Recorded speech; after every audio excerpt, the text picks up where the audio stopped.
श्री शिवाय नमस्तुभ्यम। हर हर महादेव। कैसे हो आप सब। भाद्रपद चल रहा है और भाद्रपद माह की जो शुक्ल पक्ष की चतुर्दशी तिथि होती है उसे अनंत चतुर्दशी कहा जाता है और इस दिन अनंत भगवान का व्रत रखा जाता है।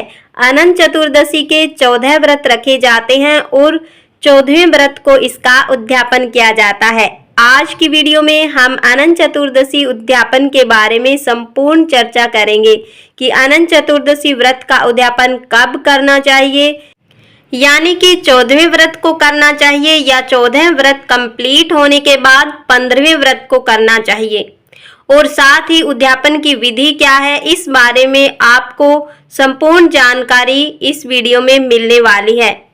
इससे पहले आपसे नम्र निवेदन है कि यदि आप चैनल पर नए हैं और अभी तक चैनल को सब्सक्राइब नहीं किया है तो जल्दी से चैनल को सब्सक्राइब कर ले और वीडियो को लाइक कर दीजिए। इसके साथ ही इस वीडियो को ज़्यादा से ज़्यादा शेयर करिए ताकि और लोगों के पास भी ये जानकारी पहुंच सके। सबसे पहले यह जान लेते हैं कि अनंत चतुर्दशी का उद्यापन कब करना चाहिए। शास्त्रों के अनुसार अनंत चतुर्दशी का उद्यापन 14 व्रत होने के बाद करना चाहिए, यानी कि 14वें व्रत को करना चाहिए। लेकिन अनंत चतुर्दशी व्रत का उद्यापन लोग दो तरीके से करते हैं।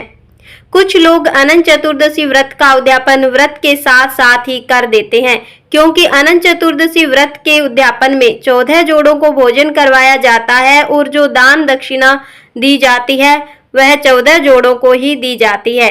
लेकिन कुछ लोग व्रत के साथ साथ जैसे एक व्रत के साथ एक जोड़े को भोजन करवाते हैं और यथाशक्ति दान दक्षिणा भी दे देते हैं। लेकिन जो लोग व्रत कंप्लीट होने के बाद व्रत का उद्यापन करते हैं वे एक साथ 14 जोड़ों को भोजन करवाते हैं और यथाशक्ति दान दक्षिणा भी देते हैं।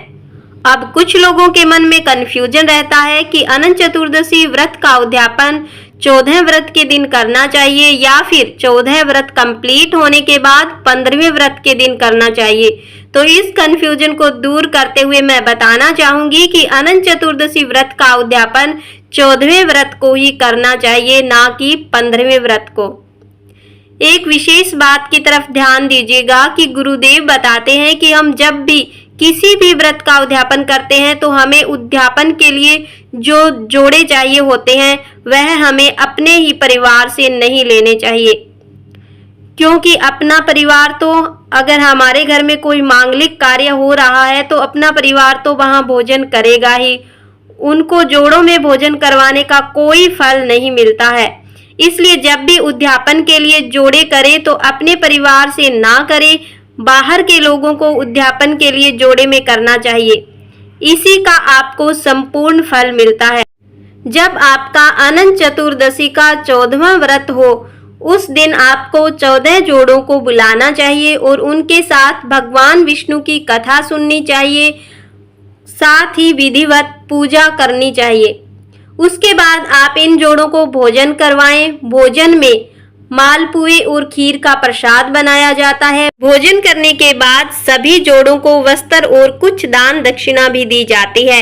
महिलाओं को वस्त्र के साथ साथ सुहाग पिटारा भी दान में देना चाहिए। इसके साथ ही एक विशेष चीज का दान किया जाता है जिसे कहा जाता है अनंत। वैसे तो चांदी का अनंत 14 जोड़ों को दान करना चाहिए, लेकिन यदि आप चांदी का अनंत दान नहीं कर सकते हैं तो आप 14 जोड़ों को चांदी का एक एक छल्ला दान कर दीजिए। लेकिन यदि आपने चांदी का अनंत पहना हुआ है तो वह अनंत उद्यापन के टाइम ब्राह्मण को दिया जाता है, या फिर जो इस व्रत को धारण करना चाहते हैं उसे यह अनंत देकर व्रत धारण करवा सकते हैं।